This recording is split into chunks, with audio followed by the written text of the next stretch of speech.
Have you ever looked at a map and wondered, why isn't Canada just a part of the United States? They share the longest border in the world, speak mostly the same language, and have a lot of things in common. So why is Canada not part of the US? Well, to find out the answer, we have to go way back in history. The story starts between the French and the British. So, to understand why Canada isn't part of the United States, you actually have to zoom out way back to the early 1600s, because this whole story starts with a French guy named Samuel de Champlain, who shows up in 1608 and builds this tiny settlement called Quebec. And that moment changes everything.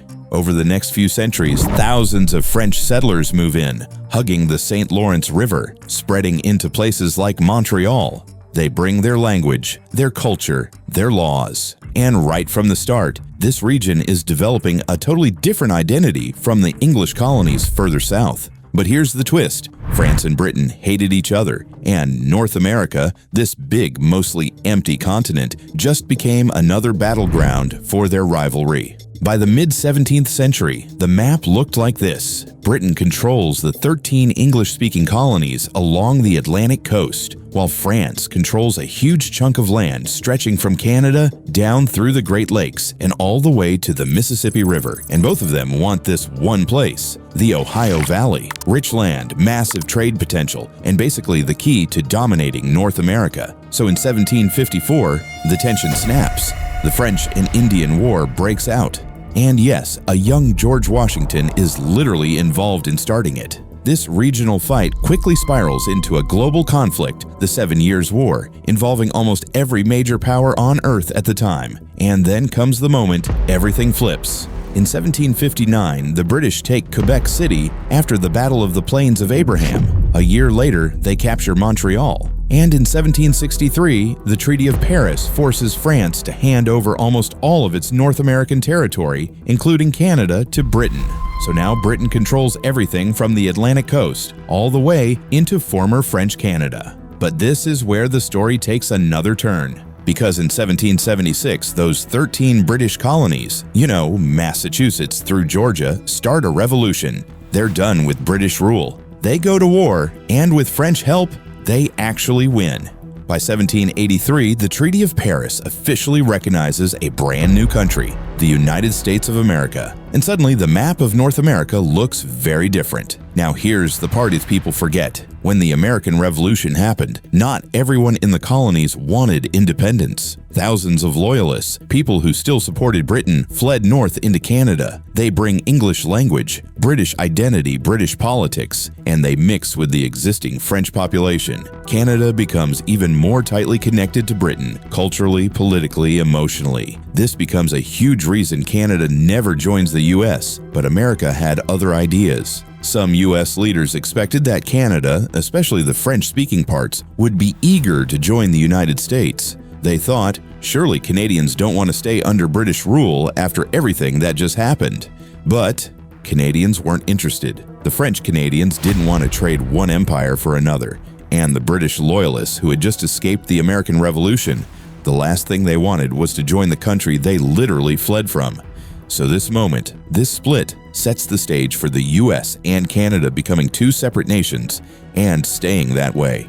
But here's the real reason Canada didn't drift toward the United States. French-speaking Canadians never felt connected to the mostly English-speaking Americans. Their culture, their religion, their laws. These were French, then later British, not American. But the United States didn't exactly take that as a final answer, because right after declaring independence, American leaders thought, okay, we beat the British here, maybe Canada will want to join us too. So in 1775, during the Revolutionary War, the US launches an invasion straight at Quebec City. America marches an army hundreds of miles through brutal winter conditions, shows up at Quebec's walls, and still loses. The Canadians, backed by British troops, defend the city and send the Americans back home empty-handed. And that wouldn't be the last time.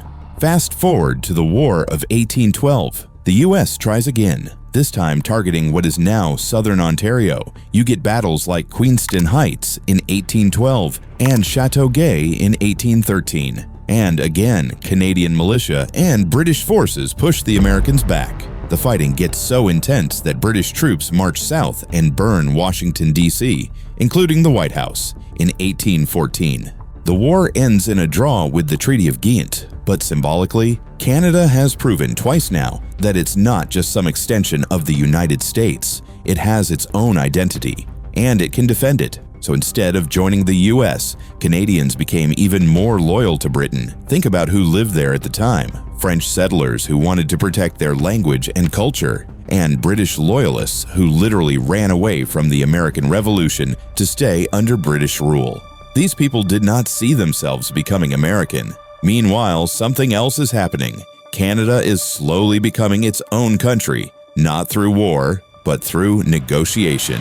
In the 1840s, Britain gives Canadians what's called responsible government, meaning Canadians start making decisions for Canada, not officials sitting in London. And while Canada is quietly gaining autonomy step by step, the United States is exploding westward. It fights the Mexican-American War, grabs huge territories like California, New Mexico, and Arizona, and then tears itself apart in the Civil War during the 1860s. Meanwhile, Canada takes a very different path. In 1867, Britain allows its North American colonies to unite into something new, the Dominion of Canada. Not American, not fully independent yet, but officially its own country, with its own government, borders, and identity. By the time we get to 1931, Canada is basically running itself. It's not officially fully independent yet. That comes later, but in practice, Canada is making its own decisions, managing its own government, and acting like a sovereign country. Meanwhile, the United States is busy, really busy. In the late 1800s, the U.S. is expanding westward, industrializing, and fighting the Spanish-American War in 1898, which gives it territories like Puerto Rico, Guam, and the Philippines. Then in 1917, it enters World War I. So the idea of invading Canada? Yeah. By this point, that just doesn't make sense anymore, because something is happening that neither country could have predicted a century earlier. The US and Canada are becoming economically intertwined. Trade is booming. People are moving across the border. Industries on both sides depend on each other. And the biggest twist, both countries now share the same powerful ally, Britain. Britain by this time is much closer to the United States, mainly because America has become its most important trading partner. Meanwhile, Britain's historical bond with France had weakened after the French Revolution, and Napoleon reshaped Europe. So suddenly, the US, Canada, and Britain aren't rivals? They're part of the same geopolitical family. And those endless wars of the 1700s and 1800s, they showed just how hard it was to conquer Canada anyway. The terrain, the climate, the logistics, the people. None of it favored invasion. So instead of enemies, the US and Canada slowly become partners, and then allies, and eventually some of the closest friends on the planet. Today, the US and Canada share the longest peaceful border in the world. They are each other's largest trading partners. They cooperate on defense through NORAD. They share intelligence, and they work together on global issues from climate to security. But maybe the most important part is this. Canada values its own identity, its French heritage, its British roots, its indigenous cultures. This mix created something unique. And for Canadians, there's just no reason to give any of that up to join the United States. So why isn't Canada part of the US? Because over centuries, these two countries developed different identities, different paths, and eventually a friendship that works because they stayed separate. They're stronger as partners, not as one country. And that's why Canada is not part of the United States.